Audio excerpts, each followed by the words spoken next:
ఒక్కసారి కొమ్మూరి గోల్డ్ కి కాల్ చేయండి. తాకట్లో ఉన్న మీ బంగారాన్ని విడిపించి మార్కెట్ ప్రైస్ కి వాళ్ళు కొనుక్కుని మిగతా డబ్బులు మీకు ఇచ్చేస్తారు. రైట్, బ్రేకింగ్ న్యూస్ చూస్తున్నాం. మనం టీవీ స్క్రీన్ పై ప్రముఖ యూట్యూబర్ బచ్చలకూరి జోసెఫ్ అలియాస్ ప్రశ్న రావణ్ ను మరో కేసులో పోలీసులు అరెస్ట్ చేశారు. మచిలీపట్నం పోలీసులు కాకినాడలో అతనిని అదుపులో తీసుకున్నారు. ఇప్పటికే ఒక కేసులో కోర్టు బెయిల్ మంజూరు చేసిన కొత్త కేసు నమోదు చేసి అరెస్ట్ చేయడం ఇప్పుడు రాజకీయ వర్గాల్లో చర్చనీయాంశమైంది. ప్రశ్న రావణ్ ఏలూరులో దళిత క్రైస్తవ మహాసభలో పాల్గొని ప్రసంగం చేసిన సందర్భంలో డిప్యూటీ సీఎం పవన్ కళ్యాణ్ పై అనుచిత వ్యాఖ్యలు చేశారని జనసేన నేత బొజ్జ కుమార్ బాబు కంప్లైంట్ చేయగా పిఠాపురం పోలీస్ స్టేషన్లో కేసు నమోదైంది. అండ్ ఈ కేసులో జూన్ 30న హైదరాబాద్లో ఆయన్ని పిఠాపురం పోలీసులు అరెస్ట్ చేస్తారని ఇచ్చారు. అయితే విచారణ తర్వాత కోర్టు వ్యక్తిగత పూచీకత్తుపై బెయిల్ మంజూరు చేసింది. అయితే బెయిల్ వచ్చిన కొద్దిసేపటికే సర్పవరం పోలీసులు మరో కేసులో ఆయన అదుపులో తీసుకున్నారు. సో ఈ కేసులో సర్పవరం పోలీస్ స్టేషన్ దగ్గర చాలా ఉద్రిక్తత కనిపించింది. అండ్ జనసేన నాయకులు కార్యకర్తలు పోలీసు వాహనాన్ని అడ్డుకుని గుడ్లు విసిరేసేందుకు ప్రయత్నించారు. అయితే పోలీసులు పరిస్థితిని అదుపులో తెచ్చారు. సో రావణ్ణి మెడికల్ పరీక్షల కోసం ఈ యొక్క ప్రభుత్వ జనరల్ హాస్పిటల్కి తరలించినప్పుడు కూడా ఈ యొక్క వాగ్వాదం జరిగింది. ఇప్పుడు ఇనుకుదురు పిఎస్ దగ్గర ఒక ఉద్రిక్త వాతావరణం నెలకొందని చెప్పాలి. సో ఇటు జనసేన కార్యకర్తలంతా వేలాదిగా స్టేషన్ బయట నుంచున్నారు. రావణ్ణి మాకు అప్పగించిందంటూ పోలీసులకి అల్టిమేటం జారీ చేశారు జన సైనికులు. ఇప్పటికే కోడిగుడ్లతో కూడా రావణ్ణి కొట్టడం జరిగింది జన సైనికులు. మాకు అప్పగించండి, ఇంత దారుణంగా మాట్లాడతాడా, ఒక యూట్యూబర్ అయి ఉండి ఇంత పరుష పదజాలంతో ఒక డిప్యూటీ సీఎం పవన్ కళ్యాణ్ని ఎలా అవమానిస్తారంటూ కూడా జన సైనికులు మాట్లాడడం జరుగుతుంది. సో ఇలాంటి క్రమంలోనే అక్కడికి రావణ్ ఫాలోవర్స్ కూడా రావడం జరుగుతోంది. వాళ్ళకి వీళ్ళకి ఇద్దరి మధ్య వాగ్వాదం జరుగుతోంది. ఒక రకంగా పోలీసులు కంట్రోల్ చేస్తున్నారు. అదనపు బలగాలను కూడా రంగంలోకి దించి ఎలాంటి గొడవలు జరగకుండా, ఎలాంటి ఉద్రిక్త పరిస్థితి జరగకుండా అక్కడ పోలీసులు కాపలా కాస్తున్న పరిస్థితి. సో ఒక రకంగా అంటే చట్టాలకు ఏపీ పోలీసులు పదును పెట్టారని చెప్పుకోవాలి. సో గడిచిన 2 ఏళ్లుగా సీఎం నుంచి డిప్యూటీ సీఎం వరకు పదే పదే చెప్తున్నారు. అండ్ సోషల్ మీడియాలో అనుచిత వ్యాఖ్యలు చేయవద్దని చెప్పిన ఏ మాత్రం అంటే వినట్లేదు అని చెప్పి ఇటు కూటమి నేతలు మాట్లాడుతున్న పరిస్థితి. ఒక రకంగా అంటే తాజా ఉప ముఖ్యమంత్రి పవన్ కళ్యాణ్ పై అనుచిత వ్యాఖ్యలు చేసిన యూట్యూబర్ జోసెఫ్ అలియాస్ ప్రశ్న రావణ్ను ఇప్పటికే పిఠాపురం పోలీసులు అరెస్ట్ చేసి అంటే కేసు తర్వాత కేసు కనిపిస్తోంది. సో ఇటు సోషల్ మీడియాలో వ్యక్తిగత దూషణలకు పాల్పడుతున్న వారిపై ఫోకస్ చేశారు ఏపీ పోలీసులు.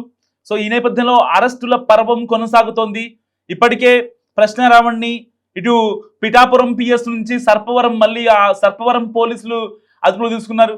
అండ్ ఆ తర్వాత మచిలీపట్నం పోలీసులు కూడా ఇప్పుడు అదుపులో తీసుకోవడం జరిగింది. So deputy CM Pawan Kalyan పై అనుచిత వ్యాఖ్యలు చేసిన కేసులో యూట్యూబర్ బచ్చలకూరి జోసెఫ్ అలియాస్ రావణ్ను ఇప్పటికే కటకటాల వెనుకున్నాడు. సో ఈ మొన్న రాత్రి పిఠాపురంలో మెజిస్ట్రేట్ వద్ద హాజరుపరిచారు. అండ్ పూచీకత్తుపై రావణ్కు బెయిల్ మంజూరైంది. అండ్ మరో కేసులో వెంటనే సర్పవరం పోలీసులు అదుపులో తీసుకున్నారు. అండ్ అసలు జూన్ 29న అసలు ఏం జరిగింది అంటే ఏలూరులో జరిగిన దళిత క్రైస్తవ సభలో CM Chandrababu, deputy CM Pawan Kalyan and Radha Manohar Das మీద యూట్యూబర్ రావణ్ అనుచిత వ్యాఖ్యలు చేశాడు. సో తాను నాస్తికుడినని, ఏ దేవుళ్లను నమ్మను అని ఒక ఇంటర్వ్యూలో చెప్పుకొచ్చాడు రావణ్. తనకు ఏ దేవుడు లేడని, ఏ మతాన్ని నమ్మనని కూడా తన మనసులో మాట బయట పెట్టాడు రావణ్. సరిగ్గా జూన్ 29న ఏలూరు క్రైస్తవ సభలో కీలక వ్యాఖ్యలు చేశాడు. సో దేశంలో రాముడు, కృష్ణుడి గురించి మాట్లాడితే కేసులు నమోదు చేస్తున్నారని అన్నాడు. అండ్ మిగతా దేవుళ్ళ గురించి మాట్లాడితే ఏ ఒక్కరూ కూడా నోరు విప్పరంటూ కాస్త వ్యంగ్యంగా మాట్లాడాడు. సో రావణ్ చేసిన వ్యాఖ్యలపై కొందరు వ్యక్తులు సోషల్ మీడియా వేదికగా అంటే రావణ్ని వెనకేసుకొస్తున్న కొంతమంది ఉన్నారు. అండ్ రావణ్ చేసిన వ్యాఖ్యలని ఇది తప్పు అని ఖండించే వాళ్ళు కొంతమంది ఉన్నారు. సో ఏ మతానికి సంబంధం లేదన్న రావణ్ క్రైస్తవ సభలో ప్రసంగించడం వెనుక అసలు ఆంతర్యం ఏంటని కూడా కొంతమంది అంటే యూట్యూబ్ వేదికగా కామెంట్లు చేస్తున్న పరిస్థితి.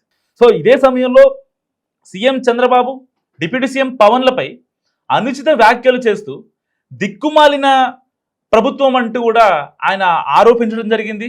అండ్ 2029 ఏడాదిని 2029, ఎందుకంటే ఏపీలో ఎలక్షన్ జరుగుతాయి, ఆ యొక్క ఇయర్ని కూడా గుర్తుపెట్టుకోవాలంటూ చాలా స్ట్రెస్ చేసి చెప్పారు. అండ్ అక్కడితో పాటుగా అక్కడికి వచ్చిన పోలీసులు ఎవరైతే ఉంటారో సో వెళ్ళి మీ బాసులకు చెప్పుకోండి అంటూ కూడా పోలీసుల పైన కూడా మాట్లాడిన పరిస్థితి. అంటే అక్కడ భద్రత కల్పించాల్సిన పోలీసుల్ని వెళ్ళి ఇక్కడ జరిగేది ఏంటో మీ మీ పై అధికారులకి మీ యొక్క బాసులకి చెప్పండి అంటూ కూడా ఆయన చాలా వ్యంగ్యంగా మాట్లాడటం జరిగింది.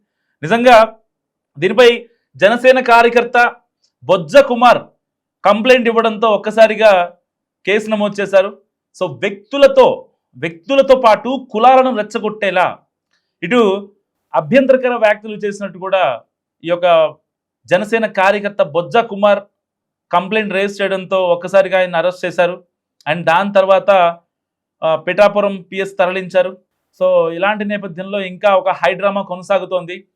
సో ఇప్పుడు ఇనగుదురు పిఎస్లో ఒక ఉద్రిక్త వాతావరణం నెలకొంది. ఎట్టి పరిస్థితుల్లో రావణ్ని మాకు ఇచ్చేయాలంటూ కూడా వాళ్ళు మాట్లాడుతున్న పరిస్థితి. మరి ఇంకేమైనా కేసులు పడతాయా, లేకపోతే ఇప్పుడు వచ్చే బెయిల్తో ఆయన ఇంటికి వెళ్ళిపోవచ్చా? ఎందుకంటే పోలీసులకి ఎలాంటి అంటే వాళ్ళు అడిగే ప్రశ్నలకి ఎక్కడా కూడా ఆయన సమాధానం చెప్పనటువంటి పరిస్థితి. ఇప్పుడు పిఠాపురం కావచ్చు, సర్పవరం కావచ్చు, ఈ 2 పిఎస్లో ఆయన ఎలాంటి సమాధానం కూడా చెప్పలేదు. ఆయన పోలీసులు మాట్లాడిన మాటలకి నిరాకరించారట. సో ఈ ప్రభుత్వం తనకు నచ్చలేదన్న కారణంతో విమర్శలు చేసినట్టు కూడా చెప్పారట. సో ఆయన చెప్పిన కొన్ని మాటలు మనం పరిశీలిస్తే అంటే మేజర్ ప్రశ్నలకి ఆయన సమాధానం చెప్పలేదు, కొన్ని ప్రశ్నలకు ఆయన ఆన్సర్ చెప్పే ప్రయత్నం చేశాడు. సో ఈ ప్రభుత్వం తనకు నచ్చలేదన్న కారణంతో విమర్శలు చేసినట్టు చెప్పారట. ఆయన బ్యాంక్ అకౌంట్ని పరిశీలించారు, తనకు కేవలం యూట్యూబ్ ద్వారా ఆదాయం వస్తుందని చెప్పినట్టు సమాచారం. ఆ తర్వాత ప్రభుత్వ ఆసుపత్రిలో వైద్య పరీక్షలు నిర్వహించారు. సో ఈ విషయం తెలుసుకున్నాక వైసీపీ కావచ్చు, క్రైస్తవ దళిత సంఘాల నేతలు వెంటనే స్టేషన్కి వచ్చారు, అతనికి మద్దతుగా నిలబడ్డారు. అటువైపు జనసేన నేతలు పెద్ద ఎత్తున స్టేషన్కు చేరుకున్నారు. సో పవన్పై విమర్శలు చేసిన రావణ్పై చర్యలు తీసుకోవాలంటూ కూడా వాళ్ళందరూ డిమాండ్ చేసిన పరిస్థితి. సో ఇక్కడ ఉద్రిక్త వాతావరణం నెలకొనడంతో ఇరు వర్గాలను కాస్త చెదరగొట్టారని చెప్పాలి పోలీసులు. ఎందుకంటే మళ్ళీ రావణ్ ఫాలోవర్స్ కావచ్చు, అక్కడికి వచ్చిన వైసీపీ క్రైస్తవ సంఘాలు కావచ్చు, లేదంటే ఇటు జనసేన కార్యకర్తలు అభిమానులు కావచ్చు, వాళ్ళ మధ్య ఎక్కడ ఒక అంటే యుద్ధ వాతావరణమో లేకపోతే ఇబ్బంది వాతావరణం ఏర్పడితే అక్కడ చాలా ఇంకా శాంతి భద్రత విఘాతం కలుగుతుంది. కాబట్టి అక్కడ వెంటనే వాళ్ళందరినీ అంటే ఎవరైతే అల్లర్లు చేస్తూ ఉంటారో పార్టీలకు అతీతంగా వాళ్ళందరినీ స్టేషన్ దగ్గర నుంచి పంపించడం జరిగింది. అండ్ ఫైనల్గా అసలు ప్రశ్న రావణ్ అలా మాట్లాడటం కరెక్టా కాదా, మీరేమనుకుంటున్నారో మస్ట్గా కామెంట్ చేయండి.